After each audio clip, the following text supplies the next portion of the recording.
সুপ্রিয়া, জাজাকুমুল্লাহ খান। আমি একটু নিয়ম পদ্ধতি বলছি।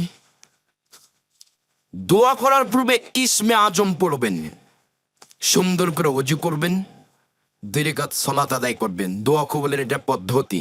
যারা বিপদে পড়েছে তারা 2 রাকাত সালাত আদায় করে আল্লাহকে বলেছে, তখন এটা কবুল হয়ে গেছে।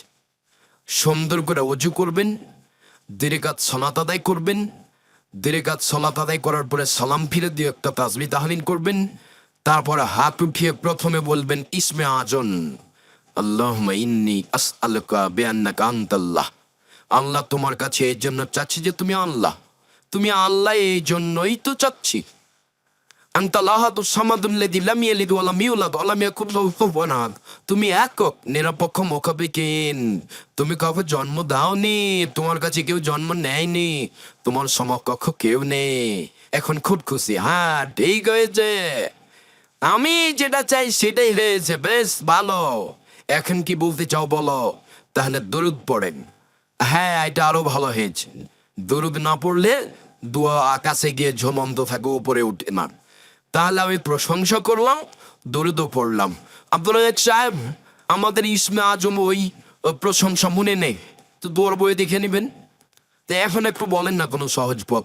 তাহলে সূরা ফাতিহার 3 আয়াত, আলহামদুলিল্লাহি রাব্বিল আলামিন 1, আর রহমানির রহিম 2, মালিকি ইয়াউমিদ্দিন 3, বাস।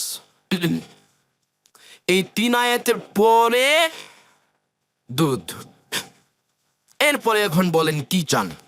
নলডাঙ্গাতে বাড়ি করতে চাচ্ছেন, ঢাকায় বাড়ি করতে চাচ্ছেন, সেটা একটা ভ্যান কিনতে চাচ্ছেন, সেটা দা কুড়াল চাচ্ছেন, সেটা বিপদ থেকে বেঁচে যেতে চাচ্ছেন, সেটা কিছুই যদি না পারেন তো বলেন না, হাতে আল্লাহ আমার বাপকে ক্ষমা করে দাও, আমার দাদাদিকে ক্ষমা করে দাও।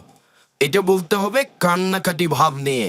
আল্লাহ তাআলা আমাদের নবীকে বলেন, ফাইযা ফারাগতা ফানসুম ওয়া ইলা রাব্বিকা ফারকাব। মুহাম্মদ সাল্লাল্লাহু আলাইহি ওয়াসাল্লাম, আপনি যখন দুনিয়াবি কাজ থেকে অবসর হবেন তখন আপনি কঠোর সময় আত্মনিয়োগ করুন। আর আপনি যেটা আমাকে বলবেন সেটা বিনয়ের সাথে কান্নাকাটি করে বলো। ওটা একাই বলতে হবে, ঘরে যেন কেউ না থাকে। আপনি কান্নাকাটি করে হাত তুলে বলতে যাচ্ছেন, কেউ ঘরে ঢুকে গেছে, তখন আপনাকে একটু কেমন কেমন লাগবে, তখন আপনার পরিবেশটা ভেঙে যাবে। যার জন্য ভিতর থেকে দরজা লাগিয়ে দিবেন।